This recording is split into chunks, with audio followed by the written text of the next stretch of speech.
Good morning, and today's going to be 6-5 hearts. We are in the cutoff. Holds us. We raise first in, and we get one caller. Our raise first in stat from the cutoff looks something like this. It's going to be fairly wise. We're going to attack. I don't see any reason to really tighten up right now. We do have some players, 2 players that seem to be loose. Might be calling. This guy in particular, but he folds his steal 61%, so we're looking at like 40% for him. He's folding 50%, so kind of feel like this is going to be decent. It's strong enough to where if we needed to like tighten it up, it's in that green or better range. So a raise first in or better. And maybe we're not as wide, but I think this is okay. This guy's playing 17-13 over 100 hands. He's looking tight. I don't think he's just calling with anything. I think pocket pairs are going to be heavy in his range. And then I think you're going to have some Broadway. He has a 3-bet at 7%. When we look at his 3-bet stat, he's 3-bet once from mid position, once from cutoff, once from small blind. To me, out of 100 hands, I think that's entirely within the realm of this queens plus ace queen, or ace queen suited and ace king. Maybe he does ace queen off as well. Maybe it's up to jacks as well. I think that this is easily his 3-bet range. So then question is, what else is he calling with? Well, we don't have a whole lot of information. We've got called 2-bets from the blinds with 10-9 off. We don't know what that 2-bet is, but you could see from the button and small blind, just overall, he's in like 20% or less range. Pre-flop calls, it's only about 10%. So the question is, what does he call with? Well, I think we've got pocket pairs. If we have like suited broadways, we have these suited connectors. It's getting us to 9.5%. If we give him like queen jack and jack 10, it starts bumping us up a little bit. And maybe he does play with 10-9. Maybe he does play these offsuits today. I think that's reasonable. I don't think players play suited aces as much. You could. So if we play suited aces and take out, the jack 10, 10, 9, 9, 8, gets us down a little bit closer to 13%. Adding these in, I think, makes it too wide of a calling range. So maybe instead of all of them, he does just something like this that's at 13%. And maybe that's still wide. Maybe we take that out. Maybe we take out the queen jack offsuit and say, well, we're just going to give him the suited aces. I think all of these, I'm going to keep this in and go with 12% and keep the suited aces out. This flop comes down king 9-4, 2 diamonds. I think we're ahead of villain a lot. I think he has a lot of these underpairs that are going to miss, but at the same time, he also has reasonable possibility of having a king or having like a gut shot. 4 9s are at least my worries. So it's on us. What do we do? Let's consider our c-bet stat. We have a lot of hands that are in our range, so I don't think we're gonna be betting a whole lot. And against this guy, we haven't seen a whole lot of fold c-bets because he hasn't really been in that situation before. I think with our draws, we could start with our draws and say, okay, well, what are our draws that we're going to be betting? I think flush draw is reasonable. Maybe not all of them. I think we have to consider, keeping in some check raises. But against this player, I probably don't see much check raises. Out of 100 hands, we probably aren't going to identify any of those. So if we go check raises, 33%, or raise c-bets. Okay, raise c-bet, 67% on the flop. So maybe he could. Maybe we do plan some check raises and expect him to bet.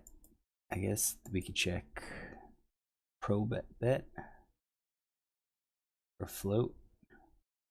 Now he hasn't really floated, So in any case, if we do the flush draw, if we do all the flush draws and we do all the gut shots, that's at 20%, which means we really only need about 10% for a value. And you know, if we do overpair plus, we're right at 6.7%, which means we're going to be betting some of these top pair hands, but we're not going to be betting all of them. So which ones do we bet?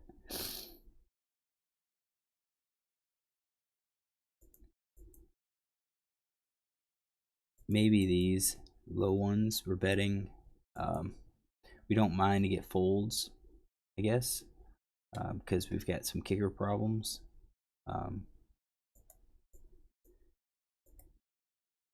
Yeah, I don't know. Ace King. Definitely Ace King. And King Queen some value. We're due Ace King and King Queen. We'll leave all the rest of these top pairs in our range. I think that's what we would do for a c-bet. Everything else I think we would check. So I checked, and then Villain checked behind, so we don't have to worry about figuring out a check call. I think check calling range, as we're clearing this up, would include the rest of these top pairs. That's a check call. I think these pocket pairs less than the top call are check calls. The middle pairs are check calls. I even think these under pairs are check calls. Bottom pair and these pocket pair below the boards are risky. So I kind of don't think we're going to have them as a check call. I think 2-card backdoor flushes could be some of our check calls if they also have something else going for them. So, you know, maybe the backdoor flush draw, if we have the 4, that would be good. We could do that. We could have a backdoor flush draw if we also have maybe like 10 jack. That's a gut shot, so we're not going to do that. Maybe like 7-8, 7-8, 8-7, 7-6, 5-6 kind of hands in there where if we get another middle card could potentially improve us to a gut shot or an open-ended straight draw. So I think that's kind of what we're looking at. So we're checking 68%, and then Villain checks behind. No strong evidence that he is going to be floating. I'm going to eliminate the set. And I think I'm going to eliminate the top pair from his range. So I'm going to give him those hands. And we've got these hands. So our hands are still slightly better. Slightly better. 4 hearts comes around. Doesn't really change anything. So we checked the first time. Now at this point, I think what we would do is lead with our 3 of a kind.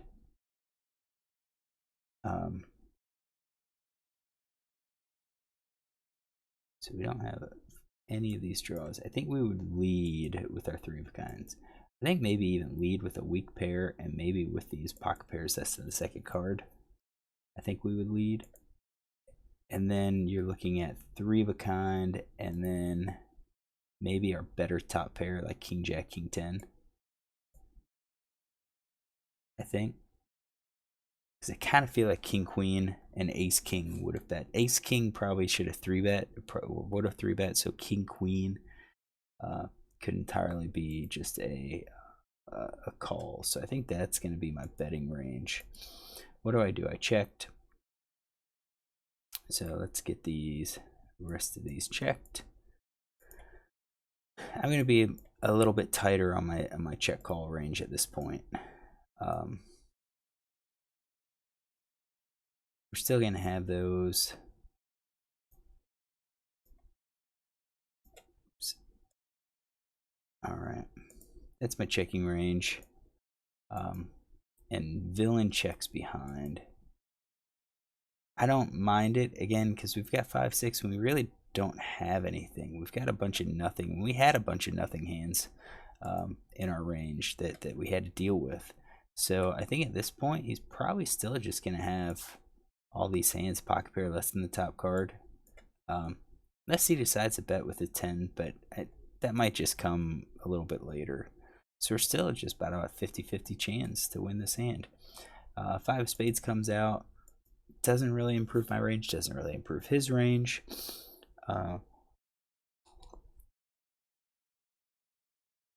I think at this point we need to get some value.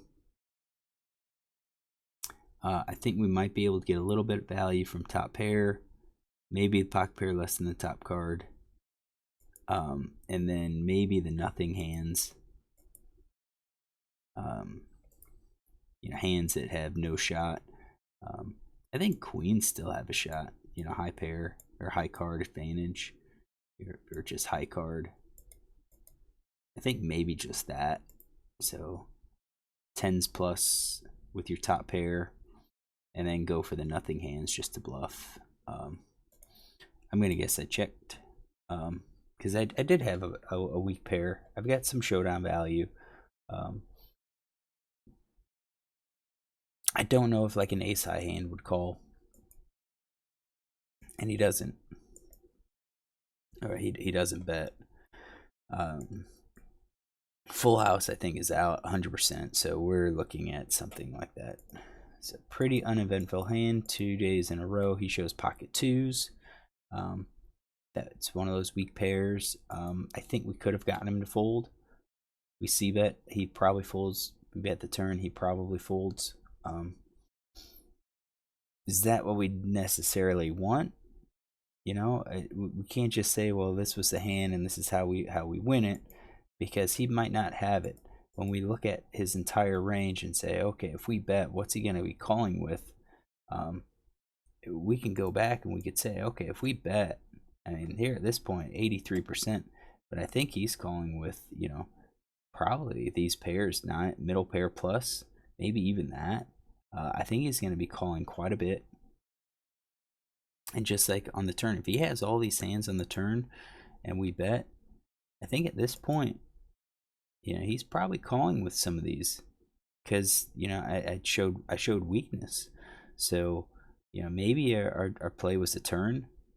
Maybe that's what we needed to do, bet the turn, with our hand, with all of our junk hands, and in that case we're going to be over betting. We're going to be betting with too much chunks, so we could be exploitable, or we could be exploited. So we need to add a note to villain. We don't have a huge number of hands on him, but we still need to kind of mark down what he did. So called, cut off, 3 big blind RFI, in button with 2 spades, 2 clubs. He is in position, check, check, check, on a king of diamonds, 4 clubs, 9 of clubs, 4 diamonds, 4 hearts, 5 of spades board. Yeah, so I mean, if we go play exploitatively, I missed bets. I missed ways to be aggressive. But I think for the GTO, we're probably playing it safe given our hand, this 5-6. I think we have a large range. We have other hands in our range that would have been betting here, would have been taking shots at c-bets. And I just don't think 5-6 is one of them. So hopefully you enjoy this hand. If you do, look tomorrow for another one.